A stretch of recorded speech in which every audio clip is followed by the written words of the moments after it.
Welcome everybody. Today's video finds us over here north of the old island of Ayutthaya, and we're going to take a look at a restored ruin that was built in the early Ayutthaya era, like 1350s up to about the mid 1400s, somewhere in there. They're not exactly sure the dates on it.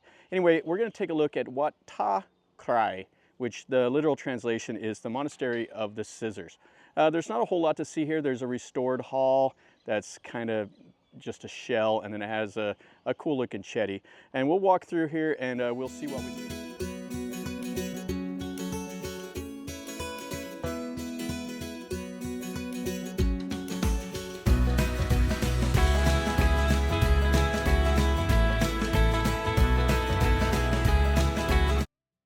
And this is the area that it's in. Oh, check this out.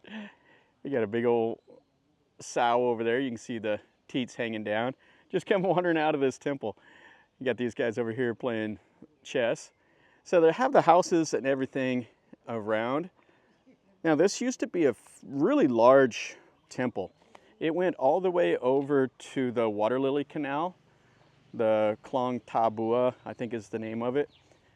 That used to come off of the Lopburi River. They had a lot more buildings than what you see now. Now is just a couple of the bases of a few of them, the temple wall. Now there is a tie to this temple and some Thai literature. There's a story about some young lovers that made their vows here at this temple. So it's kind of famous for them. And this, back in the old days, was a cremation temple. So they would have used it for all the royal cremations here, because it's not too far away from the former royal palace. Over here you see the old gate that would have brought you in to the courtyard. And there's a piece of laterite stone there, but that looks like a new piece. Now this ubasot, or the ordination hall, you can see has the bases for the buasima. It was like 12 meters by 16 meters or so. And you can see they have restored around the windows and the doors there. You can see that wood is fairly new. And then the moat that would have been surrounding this temple. Oh, it's so nasty. I wouldn't want to fall in there. And then you see the house over there. They have all that trash and stuff like that. And then back there, it's really a large footprint. There's quite a bit of stuff back there. All right, let's look inside of here. You see there's a little bit of the plaster remaining around the bottom there and up here around the doors. And this would have been a faux column across the front that would have went up to the lotus. And then down here, this is kind of cool. It has a place right there that would have had the candles. They would have done that during the ceremony. And you can see they put parts of the brick to take up space so they wouldn't have to use as much mortar on the outside of that. And then it has a place here. You can see the base of the columns. That would have been kind of a raised platform for the monks to do their ceremony. And then they would have had the Buddha right there. They've came and put a couple small modern ones. You can see a little bit of the buasima stones there and the torso of one of the Buddhas. And then those are the notches. They would have had some cross beams going across there.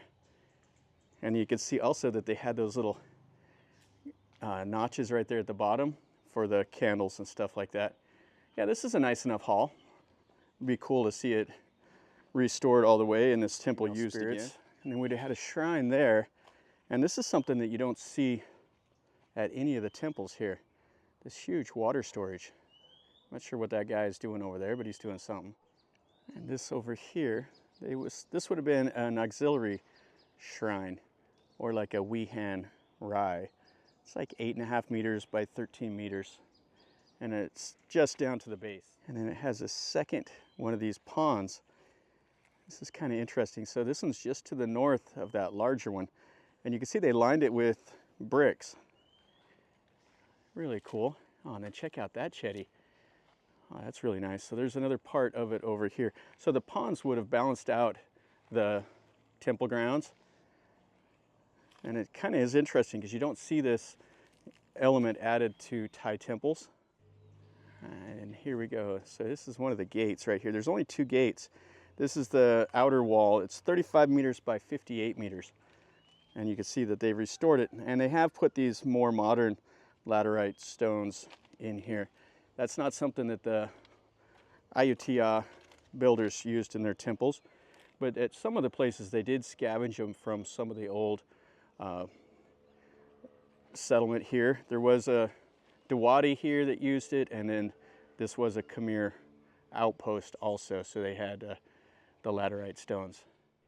Yeah, I really like this here. So they're calling this a spire-shaped stupa, or a prong. And you can see those little pediment things up there, which is quite cool.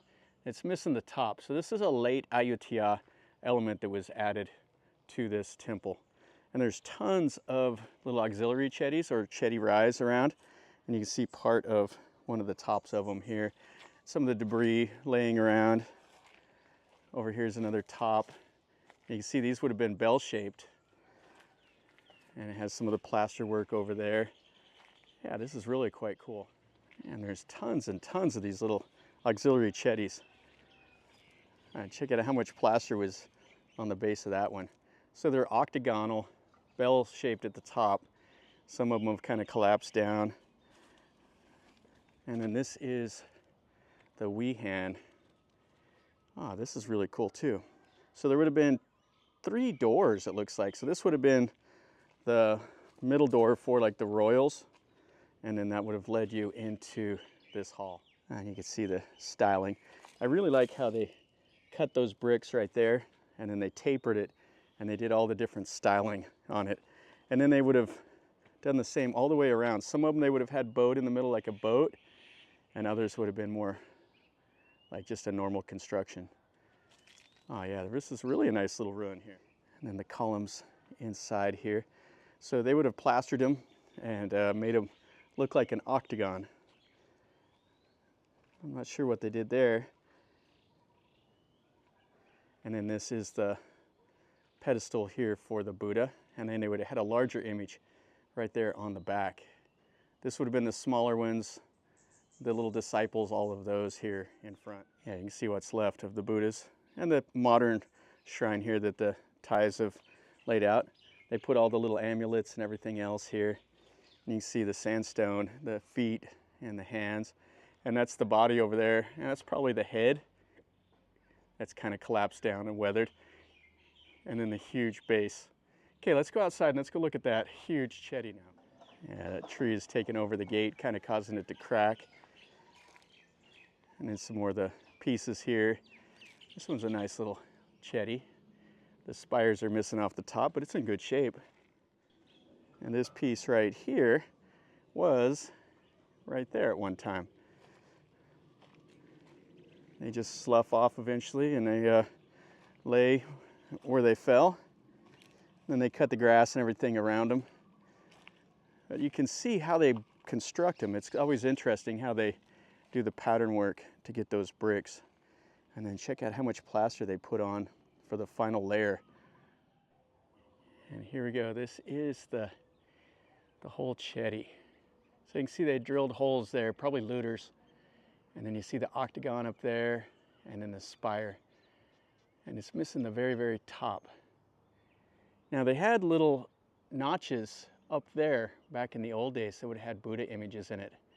Now you can't see it, it's all gone. And then it's right here on the back of this hall.